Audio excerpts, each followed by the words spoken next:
Good morning all of you. Welcome back all of you. नमस्कार, आदाब, सत श्री अकाल, वड़क्कम, जोहार। आप सबों का हार्दिक स्वागत है इस YouTube चैनल में, जहां पर आप सबों को प्रतिदिन अनेक प्रकार के प्रश्नों का सामना करना पड़ रहा है। अगर आप सबों को ये वीडियो अच्छा लग रहा है तो शेयर एंड सब्सक्राइब करना बिल्कुल ना भूलें। क्वेश्चन की नई सीरीज के साथ इस वीडियो में आप सबों को निमंत्रण दिया जा रहा है, तो रेडी हो जाइए। पहला प्रश्न फ्रॉम ज्योग्राफी। फर्स्ट क्वेश्चन है, पृथ्वी के कुल क्रस्ट का लगभग 98% भाग titanium, hydrogen, phosphorus, manganese, sulphur से निर्मित है। पृथ्वी का जो अधिकांश भाग है, क्या ये इन चीजों जो मैंने बताया कि टाइटेनियम, फास्फोरस, मैग्नीज, इन चीजों से बना है? दूसरा है कि सभी तीनों प्रकार की जो चट्टानें हैं, चाहे अगन्य हो, रूपांतरित हो, अवसादी चट्टानें हो, तीनों प्रकार के चट्टानें पृथ्वी की क्रस्ट में पाई जाती है। पृथ्वी का सबसे पुराना चट्टान जो है वो महाद्वीप क्रस्ट का हिस्सा है। Which are the correct statement? जी, पहला statement is wrong because you know that, क्योंकि पृथ्वी के जो क्रस्ट में सबसे ज्यादा प्रचुर मात्रा में है वो है ऑक्सीजन, सिलिकॉन, एल्युमिनियम, लोहा, ना कि टाइटेनियम, फास्फोरस, मैग्नीज। ओके, रही बात तीनों प्रकार की चट्टानों का, चाहे वो अगन्य हो, अवसादी हो, रूपांतरित हो, पृथ्वी के क्रस्ट में मिलता है। पृथ्वी पर सबसे पुराना जो चट्टान है वो महाद्वीप क्रस्ट का हिस्सा होता है, जो लगभग 4 बिलियन वर्ष पूर्व है। पुराना 4 बिलियन वर्ष पूर्व।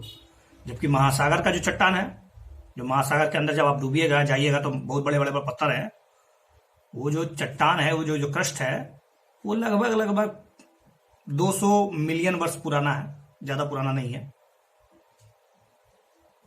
महाद्वीप चट्टान की तुलना में। नेक्स्ट है, सूचना के निम्नलिखित स्रोतों में से किसे पृथ्वी के आंतरिक भाग की जानकारी प्राप्त करने का प्रत्यक्ष स्रोत माना जाता है? मतलब पृथ्वी का अगर आपको समझना है कि पृथ्वी कब बना, किससे बना, किन चट्टानों से बना, तो कौन कौन से स्रोत है जो डायरेक्टली आपको मिल जाएंगे? हाँ, ये पृथ्वी का चीज है, पृथ्वी का हिस्सा है। तो जैसे कि खनन होगा, ड्रिलिंग, तो ड्रिलिंग करेंगे तो ड्रिलिंग से जो पत्थर नीचे से निकलेगा वो डायरेक्ट स्रोत है। दूसरा, ज्वालामुखी विस्फोट होगा, उससे कुछ चीजें बाहर आएगी, वो पृथ्वी पर पहुंचने वाला जो उल्का पिंड आता है, कभी कभी धरती पर गिरता है, बहुत विनाशकारी हो सकता है, वो जो पत्थर आते हैं दूर से, अंतरिक्ष से, वो पत्थर। और चौथा जो है वो गुरुत्वाकर्षण। तो which are directly source for getting the information about our पृथ्वी, आवर अर्थ। कौन कौन से स्रोत है डायरेक्ट? तो पता होना चाहिए कि आप जब ड्रिलिंग करते हैं तो ये डायरेक्ट स्रोत है। गुरुत्वाकर्षण डायरेक्टली स्रोत नहीं है, ना ही उल्का पिंड, चूंकि ये आपको मिलेंगे तो वो दूर से मिलेंगे। डायरेक्टली स्रोत का मतलब आपको डायरेक्ट मिल जाए, तो ज्वालामुखी विस्फोट और खनन से जो मिलता है उन चीजों को। Let's see about it. प्रत्येक स्रोत का सीधा अर्थ होता है पृथ्वी की सतह पर पाई जाने वाले चट्टाने या चट्टाने, ठीक है, जो हमें खनन से मिल सकता है। इसके अलावा वैज्ञानिक क्रस्ट का अध्ययन करने के लिए गहराई तक ड्रिलिंग कर लेते हैं। अभी तक लगभग 11 साढ़े 11 किलोमीटर गहराई की ड्रिलिंग की जा चुकी है। इससे ज्यादा गहरा अभी कुआं नहीं बना है। अनेक सूचनाएं मिलती है, ज्वालामुखी विस्फोट होता है, उससे कुछ चीजें बाहर निकलती है, उसका भी अध्ययन होता है, ये भी डायरेक्टली स्रोत है। इनडायरेक्टली स्रोत की बात करें तो जैसे पृथ्वी तक पहुंचने वाला कोई उल्का पिंड हो, या फिर चुंबकीय क्षेत्र हो, या भूकंप की जो गतिविधियां होती है उन गतिविधियों से, या फिर गुरुत्वाकर्षण हो, ये सारे के सारे इनडायरेक्टली स्रोत है, जिसके माध्यम से आप पृथ्वी को समझने की कोशिश कर रहे हैं। नेक्स्ट क्वेश्चन है, पृथ्वी के बारे में है कि पृथ्वी का क्रस्ट जो है, पृथ्वी का क्रस्ट का घनत्व तो मेंटल से ज्यादा है। यू नो अबाउट दैट कि पृथ्वी का 3 परत होता है, ऊपर पर ऊपरी परत, भूपर पट्टी जिसको बोलते हैं, दैट इज क्रस्ट, उसके बाद मेंटल, फिर जाके कोर। तो पृथ्वी का जो क्रस्ट है उसका जो डेंसिटी है वो मेंटल से ज्यादा है। इज इट राइट और रॉन्ग? सेकेंड, पृथ्वी का आंतरिक कोर ठोस अवस्था में है, कौन सा सही है? पृथ्वी का आंतरिक कोर ठोस अवस्था में है या नहीं? जी नहीं, पृथ्वी का आंतरिक कोर ठोस अवस्था में नहीं बल्कि गलित अवस्था में है, लिक्विड फेज में है, मोल्टेन फेज में है। और पहला स्टेटमेंट बिल्कुल सही है, क्रस्ट के नीचे का जो भाग है जिसको हम लोग मेंटल कहते हैं, क्रस्ट की तुलना में अधिक होता है। पृथ्वी का बाहरी कोर तरल अवस्था में होता है जबकि आंतरिक कोर ठोस अवस्था में होता है। कोर बहुत ही अधिक घनत्व वाला सामग्री से बना हुआ है जिसमें निकेल, लोहा, इसे कभी कभी नाइफ लेयर भी कहते हैं, knife layer, knife layer. Next है ये जो कास्ट स्थलाकृति के बारे में। कास्ट स्थलाकृति ये समान रूप से कार्बोनेट चट्टानों से बनी होती है। कास्ट स्थलाकृति, ये स्थलाकृति केवल उष्ण कटिबंध और समशीतोष्ण क्षेत्रों में ही मिलती है, ये कास्ट स्थलाकृति। और विश्व की आबादी का लगभग 1/4 हिस्सा कास्ट क्षेत्रों की आपूर्ति किए गए जल पर ही निर्भर करता है। मतलब कास्ट जितने भी जो बड़े बड़े मतलब पर्वत जैसा कोई आकार है उसको हम लोग कास्ट बोलते हैं, उससे जो मिलने वाला जो जल है वो लगभग 25% पूरे विश्व की जनसंख्या को पानी पिलाता है, जल देता है। Which it right? तो एक बात तो कि ये स्थलाकृति अर्थात ये जो कास्ट स्थलाकृति है केवल उष्ण कटिबंध और समशीतोष्ण मिलता है, बिल्कुल बकवास है, गलत है। कास्ट का शब्द का जो मीनिंग होता है जनरल रूप से कहे तो जमीन का टुकड़ा। स्थलाकृति बोलिए जो सतही जल या भूजल द्वारा अंतर्निहित घुलनशील चट्टानों के विघटन से बना है। जल के द्वारा लगातार उसका अपरदन हो रहा है, अंतर्निहित जल बहुत अंदर के जल से कटाव होता जा रहा है। हालांकि आमतौर पर कार्बोनेट चट्टाने जैसे चूना पत्थर है, डोलामाइट है, से संबंधित होता है कास्ट स्थलाकृति। लेकिन अन्य अत्यधिक घुलनशील चट्टाने जैसे जिप्सम, रॉक सॉल्ट में भी कास्ट तो पाए जाते हैं, ये भी कास्ट स्थलाकृति है। पृथ्वी के सतह के 10% हिस्से पर कास्ट स्थलाकृति फैली हुई है। विश्व की आबादी का 1/4 हिस्सा कास्ट स्थलाकृति क्षेत्रों से ही अपनी जल प्राप्त करता है। ये आर्द्र क्षेत्रों में सबसे अधिक प्रचुर मात्रा में मिलता है। जहां पर मतलब आर्द्रता ज्यादा है वहां कास्ट स्थलाकृति मिलने की संभावना बहुत ज्यादा होती है। जहां पर कार्बोनेट चट्टाने होती है, लेकिन समशीतोष्ण, उष्ण कटिबंध, अल्पाइन और ध्रुवीय वातावरण में भी मिलता है। ऐसा नहीं है केवल उष्ण कटिबंध और समशीतोष्ण उसका बपोती है, ऐसा कुछ नहीं है। नेक्स्ट क्वेश्चन है बेडलैंड। बेडलैंड मतलब बुरा भूमि, खराब भूमि, बेकार पड़ा भूमि, उसके बारे में प्रश्न है कि जो बेडलैंड है वो कठोर पुरातन ग्रेनाइट चट्टान प्रणाली की उपस्थिति दिखाता है। उसमें मतलब कठोर ग्रेनाइट चट्टान मिल सकता है, तीक्ष्ण होते हैं, मतलब ढाल बहुत तीक्ष्ण होगा, न्यूनतम वनस्पति तो मतलब निर्जन होगा, बेकार, दूर तक कोई मतलब वनस्पति ही नहीं मिलता है। बेडलैंड क्षेत्र में कैनियन, घाटी, अवनालिकाएं आदि समान रूप से मिलता है। जैसे आप अगर बहुत बहुत दूर निकल जाए तो आपको ये सब आकृति देखने को मिल सकती है।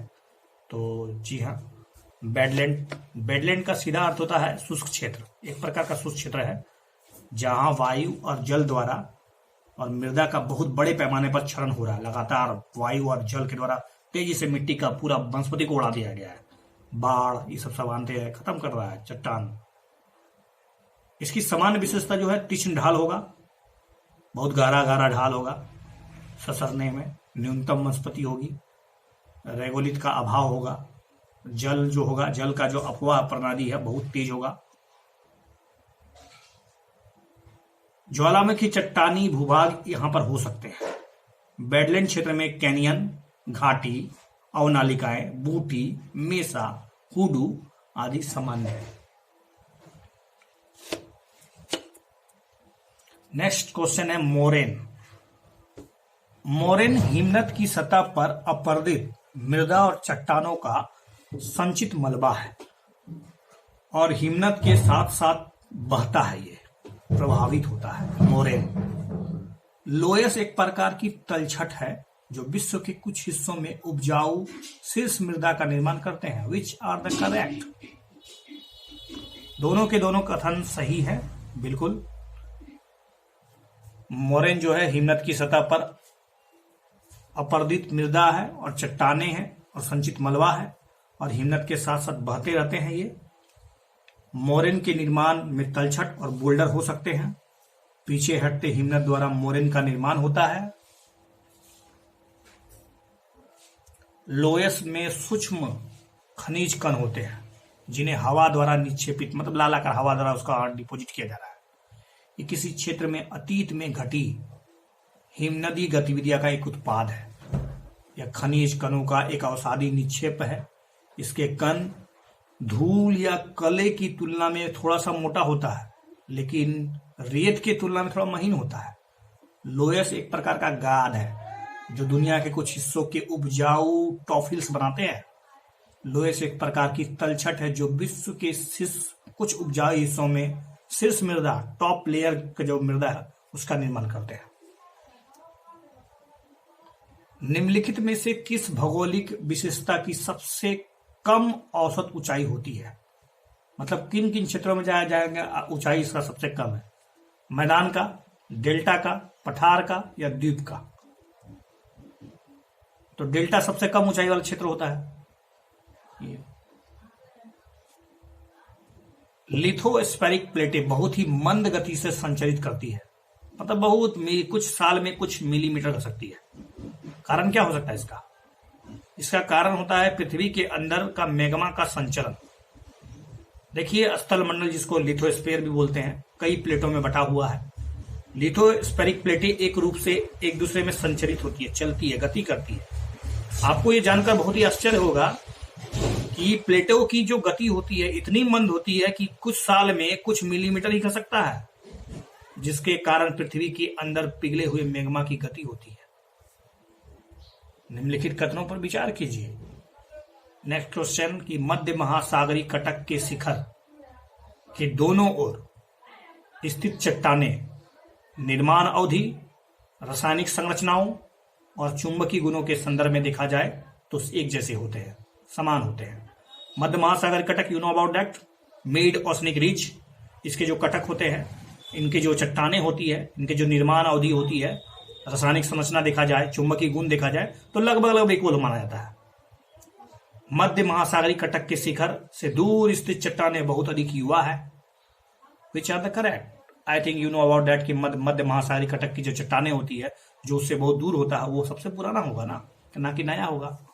मध्य महासागरीय कटक के शिखर के दोनों ओर की जो चट्टानें होती है वो अवधि, रासायनिक दृष्टिकोण से, चुंबकीय गुणों से लगभग इक्वल होता है।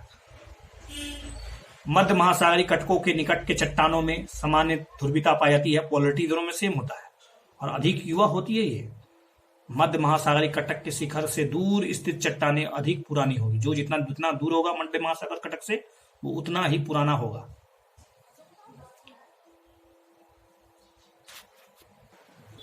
Okay, that's sufficient for this video. Thank you for watching this video once again.